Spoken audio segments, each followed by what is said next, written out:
ప్రభునందు ప్రియులారా, ప్రసంగి గ్రంథం 5వ అధ్యాయము మొదటి వచనాన్ని మనం చదువుకున్నాం. 5వ అధ్యాయము చాలా ప్రత్యేకమైన అధ్యాయం ఎందుకంటే ఈ 5వ అధ్యాయము మానవునికి ఉన్న సంబంధాలను తెలియజేస్తూ ఉంది. అనగా మానవునికి దేవునికి ఉన్న సంబంధం. చూడండి, మానవునికి దేవునికి ఉన్న సంబంధం 1వ వచనము నుండి 7వ వచనం వరకు మనకు కనపడుతుంది. ఎందుకంటే మొదటిగా దేవుని మందిరం అన్నాడు మొదటి వచనములో, 2వ వచనములో దేవుని సన్నిధి అన్నాడు, 4వ వచనములో నీవు దేవునికి మ్రొక్కుబడి అన్నాడు, 7వ వచనములో ఆఖరిలో దేవుని యందు భయభక్తులు అన్నాడు. అనగా సారికి దేవునికి మానవునికి ఉన్న సంబంధాన్ని చూపిస్తూ ఉన్నాడు. కాబట్టి it is a relation between man and God, లేకపోతే దేవునికి మానవునికి ఉన్న సంబంధం మ్యాన్ అండ్ గాడ్. ఇక్కడ 3 రకాల అనగా మొదటిది గాడ్ అనే మాటను మనం చూస్తున్నాం. రెండవది 8, 9 వచనాల్లో ఏమన్నాడంటే రాజ్యము, లేకపోతే అధికారము, ఎక్కువైన అధికారం అని మాటలు మనం చూస్తూ ఉన్నాం. కాబట్టి అధికారము, రాజ్యం అనేది గవర్నమెంట్ని మనం చూస్తున్నాం. మొదటి జీ ఏంటిది? గాడ్. రెండవ జీ ఏమిటి చెప్పండి? గవర్నమెంట్, అనగా ప్రభుత్వము లేకపోతే అధికారము అనే మాట మనం చూస్తున్నాం. తర్వాత 10వ వచనం నుంచి 17వ వచనం వరకు it is a relation between man and gold. అంటే ఇక్కడ 3వ జీ ఏమిటంటే ఆస్తి, ఐశ్వర్యము అనే మాటలు ఎక్కువగా కనపడతాయి. మరి 10వ వచనం నుంచి ద్రవ్యము, ఆస్తి, ఐశ్వర్యవంతులు అనే మాట మనం చూస్తున్నాం. కాబట్టి 3వ జీ ఏమిటంటే గోల్డ్ అనే మాట మనం చూస్తున్నాం. ఇక చివరిగా 18వ వచనం నుంచి 20వ వచనం వరకు ఉన్నది. వీటన్నిటిని బట్టి దేవునికి మనము కృతజ్ఞత చెల్లించాలి. దేవుడిచ్చే ఆశీర్వాదాలు, దేవుడిచ్చే ఆరోగ్యము, దేవుడిచ్చే ప్రతిదానిని బట్టి దేవునికి కృతజ్ఞత చెల్లించాలి, అనగా గ్రాటిట్యూడ్. ఇది 4 రకాలుగా దేవునికి మానవునికి ఉన్న సంబంధాలు. మొదటిది జీ ఏమిటి చెప్పండి? గాడ్. రెండవ జీ ఏంటి చెప్పండి? గవర్నమెంట్. 3వ జీ ఏమిటి? గోల్డ్. 4వ జీ ఏంటి? గ్రాటిట్యూడ్, అనగా కృతజ్ఞత అని.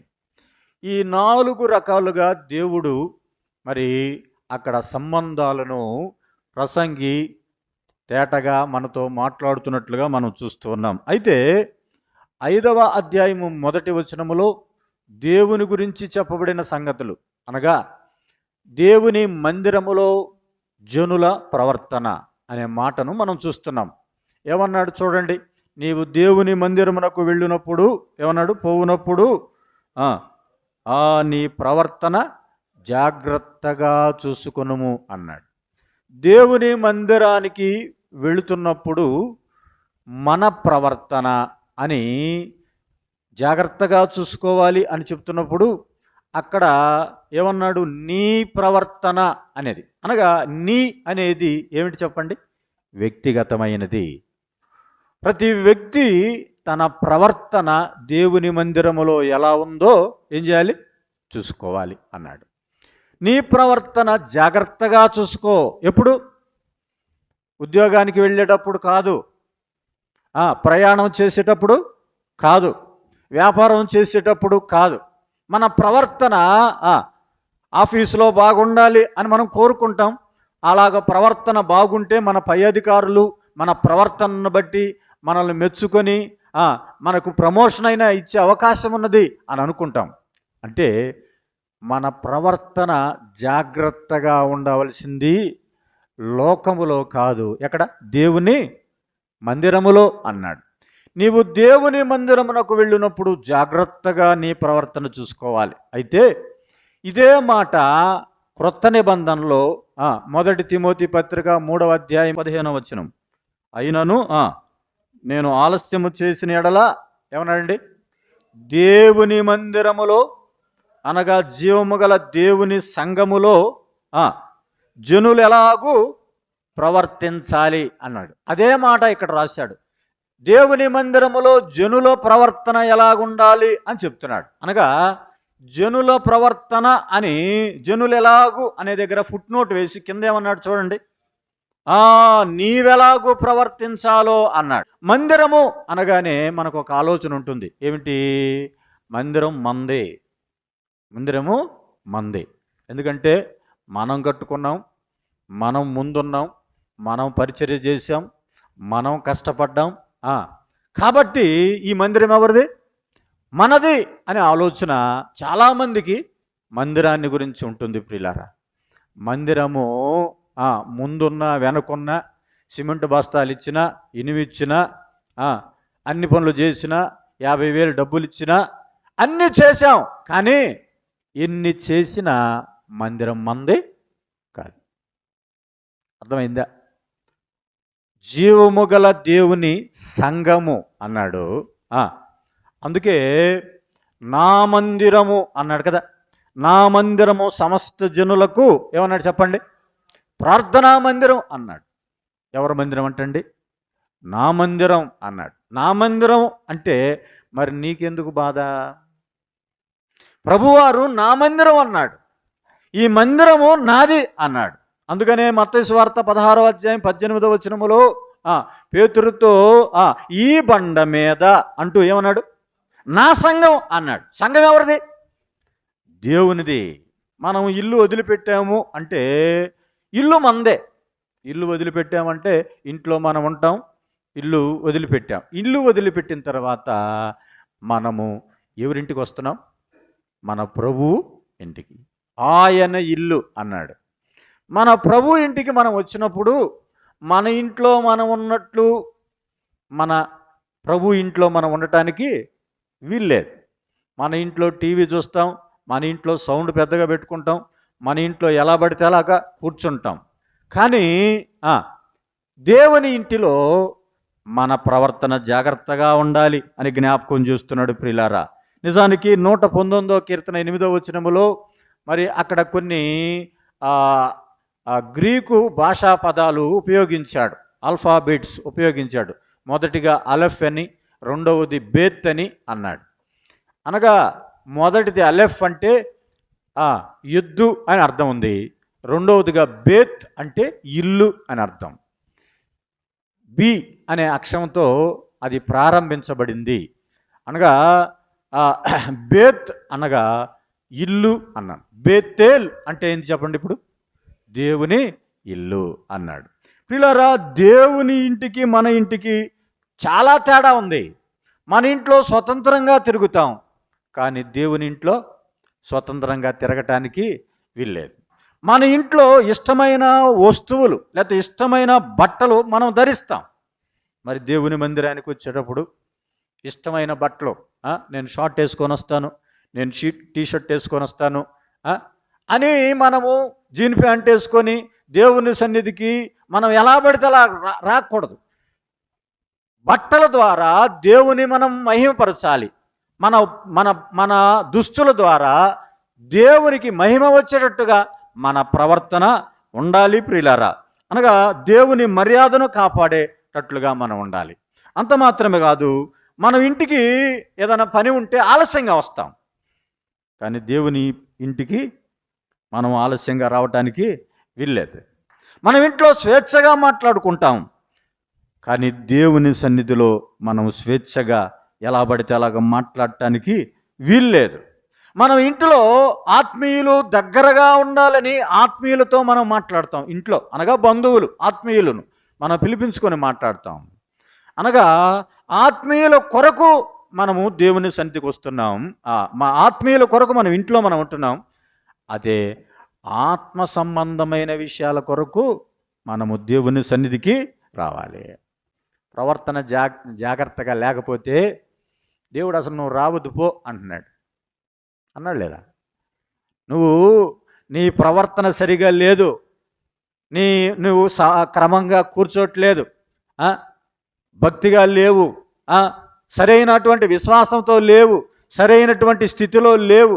అలాంటి స్థితిలో నువ్వు నా మందిరానికి ఎందుకు వస్తున్నావు? అవసరం లేదు అంటున్నాడు దేవుడు. అన్నాడు లేదా? యెషయా గ్రంథం 1వ అధ్యాయం 12వ వచనం చూడండి, ఆ మాట అంటున్నాడు.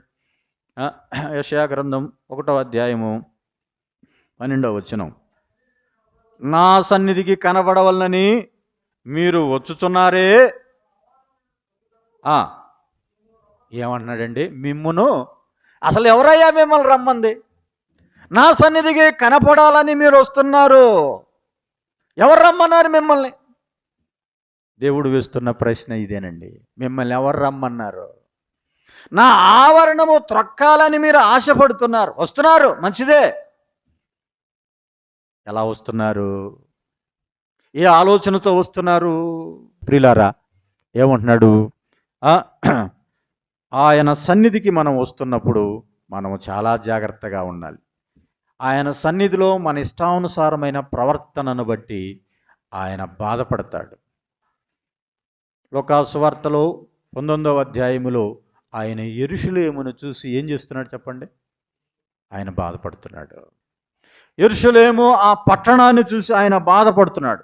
దాని విషయమై ఏడ్చి, ఎందుకు ఏడుస్తున్నాడండి? వారు ప్రభువుని గణపరచట్లేదు, వారు ప్రభువు వైపు తిరగట్లేదు, వారు తమ సొంత పనుల్లో నిమగ్నమై ఉన్నారు. కాబట్టి యెరూషలేమా యెరూషలేమా అని ప్రభువు ఏం చేస్తున్నాడు? ఆ పట్టణాన్ని చూసి ఏడుస్తున్నాడండి. ప్రభువుని దుఃఖపరిచే విషయాలు మనం చేస్తున్నాం, ప్రభువుకు గాయం కలిగే విషయాలు మనం చేస్తున్నాం. దైవ సన్నిధిని నిర్లక్ష్యం చేసి, దైవ సన్నిధిని అలక్ష్యం చేసి దేవుణ్ణి మనము బాధ పెట్టేవారంగా ఉన్నాం. అర్థమైందా? దైవ సన్నిధి అంటే ఎంత భయం ఉండాలి. యాకోబు తన ఇంటిని విడిచిపెట్టాడు. ఇంటిని విడిచిపెట్టినప్పుడు, ఇంట్లో ఉన్నప్పుడు ఎలా పడితే అలా ఉన్నాడు. ఇంట్లో వంట చేస్తున్నాడు, కలగూర వంటకం చేస్తున్నాడు యాకోబు. తన అన్న ఏశావుకు దాన్ని ఆశ చూపించాడు, రకరకాల ప్రయత్నాలు చేశాడు. ఇంటిలో గుడారములో సాధువుగా జీవిస్తున్నాడు. ఇంటిలో ఉన్నటువంటి జీవితం వేరు. అయితే బెతూయేలు ఇంటికి వెళుతున్నాడు, బేర్షబా నుండి హారానుకు వెళుతున్నాడు. అయితే ఆ మధ్యలో ఒక రాయి తీసుకున్నాడు, తలగడ చేసుకున్నాడు, పండుకున్నాడు. అయితే ఒక కల కన్నాడు, వెంటనే లేచాడు. ఇది దేవుని మందిరమే కానీ వేరొకటి కాదు అని ఏమన్నాడు? యాకోబు భయపడి అనే మాటను మనం చదువుతున్నాం. దేవుని మందిరము ఉన్న స్థలము అది భయముతో కూడినది, అది భయంకరమైనది. దేవుని సన్నిధిని మనము నిర్లక్ష్యం చేసినా, మనము మాట్లాడినా, మనము అటు ఇటు తిరిగినా, దేవుని సన్నిధిలో అశ్రద్ధగా ఉన్నా, అలక్ష్యముగా కూర్చున్నా దేవుని కోపానికి మనం గురవుతాం. అది మనం గమనించుకోవట్లే. మనల్ని ఎవరు చూడట్లేదు, మనల్ని ఎవరు పట్టించుకోలేదు. మనం మాట్లాడితే ఏం కాదని మనం మాట్లాడుతున్నామంటే ఎవరు చూస్తున్నారండి? దేవుడు చూస్తూ ఉన్నాడు. చాలాసార్లు మనము ఎవరి ప్రవర్తన చూస్తాం? ఎదుటివారి ప్రవర్తన చూస్తాం కదా. ఆయనే నట్టపాట పాడాడు, ఆయనే నట్ల మాట్లాడాడు, ఆయనే నట్ల వాక్యం చెప్పాడు, ఆమె అట్లాంటి డ్రెస్ వేసుకొచ్చింది. ఏం చేస్తాం? మన ప్రవర్తన మనం చూసుకోం కదా. నీ ప్రవర్తన, ప్రతి ఒక్కరూ వారికి వారుగా ఏం చేయాలి చెప్పండి? వారి ప్రవర్తన గురించి జాగ్రత్తగా చూసుకోవాలి. జాగ్రత్తగా చూసుకోవాలి. నా డ్రెస్ బాగుందా లేదని అద్దంలో ఎంతసేపు చూస్తాం. అద్దంలో మనము అనేక రీతులుగా మనల్ని చూసుకుంటున్నాం. అది భౌతిక సంబంధమైన ప్రవర్తనను చూపిస్తూ ఉంది. అయితే మన ప్రవర్తన దైవ సన్నిధిలో ఉన్నప్పుడు నీ ప్రవర్తన అని జ్ఞాపకం చేస్తున్నాడండి. జాగ్రత్తగా ఉండాలి. చాలాసార్లు మనం ఏం చేస్తాం? ఎదుటి వారిని విమర్శిస్తాం. వాళ్ళు బాగున్నారా, వీళ్ళు బాగున్నారా, వాళ్ళు అట్టున్నారు, వీళ్ళు ఎట్టున్నారు, అసలు ఎవరు బాగున్నారు అని అనుకుంటాం మనం. అసలు వాళ్ళతో నీకేం పని? ఎదుటి వారితో నీకేం పని? మనము మన ప్రవర్తన బాగుందో లేదో చూసుకోవాలి అంటున్నాడు ప్రియులారా. మన ప్రవర్తన దేవుడు పై రూపాన్ని చూడ్డు. ఏమని చూస్తాడు ఆయన? ఆయన అంతరంగాన్ని చూస్తాడు, ఆయన హృదయాన్ని చూస్తాడు, మన ప్రవర్తనను ఆయన చూస్తాడు. ప్రభు సన్నిధిలో మనం ఎలా కూర్చుంటున్నాం, మనం ఎలా లేస్తున్నాం, మన ప్రవర్తన దేవునికి ఇష్టకరమైన ప్రవర్తన మనం ఉండాలి. మన ప్రవర్తన చూడటమే కాదండి, ఎలా ఉంటున్నామో దేవుని సన్నిధిలో కనిపెడతాడంట. దేవుని సన్నిధికి వచ్చాము, ఆయన సన్నిధిలో నువ్వు ఎలా ఉన్నావు ఆయన కనిపెడతాడు. యోబు గ్రంథంలో ఆ మాట చూద్దామండి. యోబు గ్రంథము 13వ అధ్యాయం 27వ వచనం చదువుదాం, చూడండి. యోబు గ్రంథం 13వ అధ్యాయం 27. నా బొండలో నా కాళ్ళు బిగించి ఉన్నావు. ఏమన్నాడండి అక్కడ? నా ప్రవర్తన అంతయు నీవు కనిపెట్టుచున్నావు. చూసారా, దేవుడు ఏం చేస్తాడంటండి? మన ప్రవర్తన అంతటిని ఆయన కనిపెడతాడంట. ప్రవర్తన అంతటి అంటే ఏమిటి? మన ప్రవర్తన ఎలా ఉంటున్నావు, నీ మనసు ఎలా ఉంది, నీ ఆలోచన ఎలా ఉంది, నువ్వు ఎలా కూర్చున్నావు, ఎలా నుంచున్నావు, నువ్వు దేవుణ్ణి సన్నిధిలోకి వచ్చి ఎలా స్తుతులు చెల్లించావు, మన ప్రవర్తన అంతటిని ఏం చేస్తాడు? ఆయన కనిపెట్టేవాడుగా ఉన్నాడు. దావీదు అనుకున్నాడు, దేవుడు నన్ను చూడలేదులే అనుకున్నాడు. 139వ కీర్తనలో ఆ మాట చెప్తున్నాడు.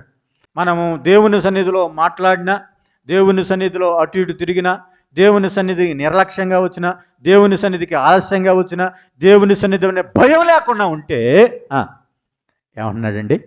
చచ్చిపోతావు, జాగ్రత్త. అది జీవము గల దేవుని సంఘం. చచ్చిపోయింది కాదు, అది జీవము కలిగింది. నా మందిరం, దేవుని మందిరం. నువ్వు వస్తున్నప్పుడు నీ ప్రవర్తన ఎలా ఉంది? నీ ప్రవర్తన జాగ్రత్తగా చూసుకోవాలి అన్నాడు.